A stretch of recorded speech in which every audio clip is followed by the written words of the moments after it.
Assalamualaikum warahmatullahi wabarakatuh. Perkenalkan, nama saya Wulan Mustika Sari, kelas J dengan NPM 10121526. Saya akan mempresentasikan mengenai karya tulis ilmiah. Yang pertama, ada pengertian karya ilmiah. Karya ilmiah adalah serangkaian laporan tertulis yang dipublikasikan melalui pengkajian mendalam. Ada pula menurut Kamus Besar Bahasa Indonesia, karya ilmiah merupakan karya tulis yang dibuat dengan prinsip ilmiah menurut data dan fakta. Ada pula menurut para ahli. Yang pertama, menurut Brotowijoyo, karya ilmiah adalah karangan ilmu pengetahuan yang menyajikan fakta dan ditulis menurut metodologi penulisan yang baik dan benar. Yang kedua, menurut Jones, karya ilmiah merupakan karangan ilmiah yang ditujukan untuk masyarakat tertentu atau profesional yang biasanya bersifat karya ilmiah tinggi.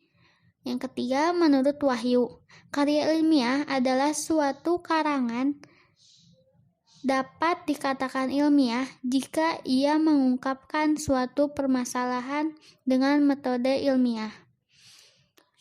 Ada pula ciri-ciri karya ilmiah. Yang pertama ada reproduktif, yang kedua tidak ambigu, yang ketiga harus objektif, yang keempat menggunakan bahasa baku, yang kelima menggunakan kalimat efektif. Selanjutnya, jenis-jenis karya ilmiah. Yang pertama, makalah. Makalah adalah karya ilmiah yang menyajikan sebuah masalah yang penyelesaiannya mengandalkan berbagai macam data yang ada di lapangan. Yang kedua, ada artikel. Karya ilmiah adalah yang memuat pendapat subjektif pembuatnya mengenai peristiwa atau masalah tertentu. Yang ketiga, ada kertas kerja. Kertas kerja sama seperti makalah, namun dibuatnya dengan analisis yang lebih mendalam dan tajam, serta biasanya dipresentasikannya pada lokakarya. Selanjutnya ada paper. Paper sebutan untuk makalah di kalangan mahasiswa sebelum menyelesaikan jenjang studi diploma, S1, S2, atau S3. Sistematika penulisannya sama dengan artikel dan makalah, tergantung panduan yang berlaku di perguruan tingginya. Selanjutnya ada skripsi. Karya ilmiah yang dibuat oleh mahasiswa untuk bisa mendapatkan gelar S1. Skripsi memuat tulisan berisi pendapat penulis dengan berbagai teori. Selanjutnya ada disertasi. Diperuntukkan bagi mahasiswa program S3 atau meraih gelar doktor yang mengemukakan analisis yang dapat dibuktikan oleh penulis berdasarkan dengan data dan fakta yang valid dengan analisis terinci. Selanjutnya ada tesis. Karya ilmiah yang dibuat untuk menyelesaikan program studi S2 atau pasca sarjana yang bersifat mendalam dibandingkan dengan skripsi. Tesis mengungkapkan pengetahuan baru yang didapat dari penelitian yang dilakukan individu. Ada pula tata cara penulisan karya ilmiah. Yang pertama ada spasi atau jarak batas. Spasi dalam penulisan karya ilmiah memiliki ketentuannya yaitu 2 spasi. Namun dalam beberapa perguruan tinggi menerapkan spasinya yaitu 1,5 spasi. Spasi untuk daftar isi, daftar tabel, daftar gambar, lampiran maupun istilah menggunakan spasi dengan berjarak 1 spasi ke bawah. Yang kedua, spasi untuk kutipan langsung, judul gambar, judul tabel, maupun daftar pustaka menggunakan spasi berjarak dengan jeda 1 baris untuk setiap bagiannya. Yang kedua ada margin atau batas tepi. Margin secara umum adalah 4-4-3-3 atau 4 cm untuk margin kiri dan atas, 3 cm untuk margin kanan dan bawah. Namun beberapa perguruan tinggi menerapkan mengenai margin tersebut, yaitu 4-3-3-3. Yang ketiga ada penomoran halaman. Penomoran halaman dalam penulisan karya ilmiah mempunyai ketentuan penomoran halamannya dan tata letaknya, yaitu angka Romawi kecil digunakan untuk penomoran halaman pada bagian awal karya ilmiah seperti halaman judul hingga abstraksi. Yang kedua ada angka Arab, digunakan untuk penomoran halaman setiap halamannya. Pada halaman yang memuat judul bab, penomoran halamannya ditulis pada bagian kanan bawah. Namun, pada setiap halaman di setiap bab, penomoran halamannya ditulis pada bagian kanan atas. Penomoran halaman berjarak 3 cm dari tepi kanan dan 1, cm dari tepi atas atau tepi bawah. Yang keempat ada bahasa dan penggunaan istilah. Bahasa yang digunakan adalah bahasa Indonesia sesuai dengan ejaan bahasa Indonesia. Istilah yang digunakan adalah istilah dalam bahasa Indonesia atau serapan bahasa asing sesuai dengan Kamus Besar Bahasa Indonesia. Istilah asing harus ditulis dengan menggunakan huruf miring atau bercetak miring. Yang kelima ada bentuk kalimat. Kalimat dalam penulisan karya ilmiah disajikan dalam bentuk pasif. Kalimat dalam karya ilmiah tidak boleh disajikan dalam perspektif orang pertama seperti saya, aku, dan lain-lain. Pada bagian ucapan terima kasih atau kata pengantar, kata saya diganti dengan kata penulis. Selanjutnya ada penulisan kata pengantar. Dalam penulisan karya ilmiah, kata pengantar ditulis dengan menggunakan spasi 1,5. Judulnya menggunakan huruf kapital, ditebalkan dan ditempatkan di tengah. Ucapan terima kasih pada kata pengantar ditulis secara berurutan, dimulai dengan pihak luar, keluarga, teman, dan lain-lainnya.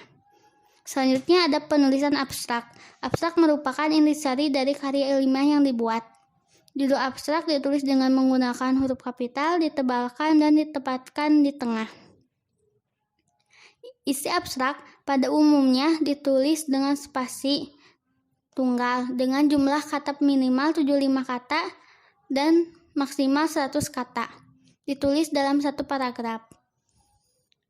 Abstrak ditulis dalam 2 bahasa, yaitu bahasa Indonesia dan bahasa asing atau Inggris. Selanjutnya ada penulisan daftar isi. Daftar isi ditulis dengan spasi tunggal. Untuk penulisan judul setiap bab ditebalkan dan menggunakan huruf besar atau kapital. Ada pula jarak antara judul daftar isi dan isinya, yaitu 3 spasi. Selanjutnya ada penulisan daftar gambar, daftar tabel, dan daftar lampiran. Menggunakan spasi tunggal. Adapun judul daftar gambar ditulis dengan menggunakan huruf besar atau kapital dan ditebalkan. Selanjutnya ada penulisan judul bab, judul subbab, dan judul anak subbab. Judul bab ditulis dengan menggunakan huruf kapital, diletakkan di tengah, dan ditebalkan. Adapun jarak penulisan judul bab disesuaikan dengan formasi ukuran margin, yakni 4 cm atau 3 cm dari tepi atas tanpa tanda titik. Judul subbab ditulis dengan menggunakan huruf besar, kecuali ada kata penghubung atau kata depan. Ditebalkan, dimulai dari tepi kiri tanpa tanda titik. Ada pula judul anak subbab ditulis dengan menggunakan kalimat pada awal kata pertama menggunakan huruf kapital dan awal kata kedua seterusnya menggunakan huruf kecil dan diikuti dengan tanda titik. Ditebalkan. Penulisan judul anak kalimat dimulai dari 1 tab atau 5 ketikan dari kiri. Selanjutnya ada penulisan paragraf.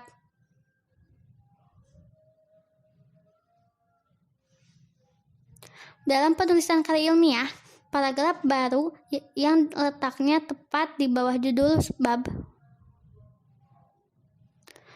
subbab atau judul anak subbab ditulis rata kiri. Sedangkan paragraf baru berikut ditulis menjorok ke dalam berjarak 1 tab atau 5 ketikan. Jika 5 ketikan dari batas tepi kiri. Selanjutnya ada penulisan naskah atau teks.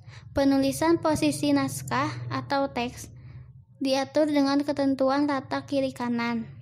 Dalam artian, pengetikan naskah dimulai dari sisi kiri hingga sisi kanan, kecuali ketika akan memulai paragraf baru, memasukkan gambar, memasukkan tabel, memasukkan persamaan, atau yang lainnya. Selanjutnya, ada penulisan permulaan kalimat. Dalam penulisan karya ilmiah, permulaan kalimat ditulis dengan menggunakan huruf kapital pada awal kata dan diakhiri dengan tanda titik. Jika permulaan kalimat mengandung bilangan, angka, atau rumus lainnya, maka bilangan tersebut harus dituliskan dengan menggunakan huruf, seperti sebuah bola 50. 50-nya bukan angka tapi huruf. Yang selanjutnya ada penulisan bilangan. Penulisan karya ilmiah. Bilangan dalam karya ilmiah ditulis dengan angka kecuali jika bilangan tersebut terdapat pada awal kalimat, maka bilangannya ditulis dengan huruf. Penulisan bilangan desimal merujuk pada ketentuan bahasa Indonesia, yakni ditulis dengan tanda koma, bukan dengan tanda titik. Sementara itu, penulisan satuan dinyatakan dengan singkatan resmi tanpa disertai dengan tanda titik di belakangnya. Selanjutnya ada penulisan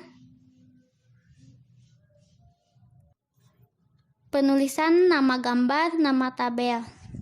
Setiap gambar dan tabel disajikan dalam karya ilmiah harus diberi nomor dan judul. Setiap penomoran gambar dengan menggunakan angka Arab, judul gambar dan judul tabel ditulis tanpa menggunakan tanda baca titik dan tidak ditebalkan. Umumnya judul gambar dan judul tabel ditulis di tengah sebagaimana gambar dan tabel. Namun, ada perbedaannya. Judul gambar ditempatkan di bawah gambar, sedangkan judul tabel ditempatkan di atas tabel. Selanjutnya ada penulisan kutipan dan sumber kutipan. Dalam penulisan karya ilmiah, terdapat beberapa ketentuan dalam menulis kutipan dan sumber kutipan, yaitu kutipan langsung yang berasal dari penulisnya yang berjumlah kurang dari 40 kata ditulis dengan menggunakan 2 tanda petik. Jika kutipan langsung yang diambil dari kutipan, maka penulisannya menggunakan 1 tanda petik. Dan jika kutipan langsung diambil dari bahasa asing, maka harus ditulis dengan menggunakan huruf miring. Selanjutnya mengenai sumber. Apabila sumber kutipan merujuk sumber lain, maka yang ditulis adalah sumber kutipan yang digunakan oleh pengutip dengan menyebut nama yang mengemukakan pendapat tersebut. Jika sumber kutipan ditulis mendahului kutipan langsung, maka penulisannya adalah nama penulis diikuti dengan tahun penerbitan dan nomor halaman yang dikutip. Tahun dan nomor halaman ditulis dalam tanda kurung. Selanjutnya, penulisan daftar pustaka. Daftar pustaka merupakan hal terpenting dari penulisan karya ilmiah. Dilakukannya untuk menghindari dan meminimalisir plagiarisme. Daftar pustaka pada dasarnya mengandung 3 unsur penting, yaitu penulis, judul, dan fakta-fakta penerbitan yang meliputi tempat atau kota pustaka. Kota pustaka tersebut diterbitkan, nama penerbit, dan tahun penerbitan. Sumber kutipan terdapat dalam karya ilmiah harus ditulis secara lengkap. Nama penulis yang dilakukan terlebih dahulu adalah nama belakang atau nama keluarga. Dalam penulisan daftar pustaka, gelar akademik atau gelar keagamaan atau gelar kebangsawan, penulis tidak perlu ditulis. Jika nama penulis tidak diketahui, maka judul karya dari penulis yang tidak bernama tersebut dituliskan sebagai tema utama. Huruf kapital digunakan untuk menulis huruf pertama dari judul karya atau judul tambahan. Daftar pustaka ditulis secara berurutan berdasarkan abjad, nama belakang atau nama penulis atau nama keluarga penulis dengan jarak 1,5 spasi. Dalam penulisan daftar pustaka, baris kedua setiap sumber pustaka ditulis dengan jarak 5 ketikan dari batas tepi kiri baris pertama dengan jarak antar baris 1,5 spasi. Sekian, terima kasih. Wassalamualaikum warahmatullahi wabarakatuh.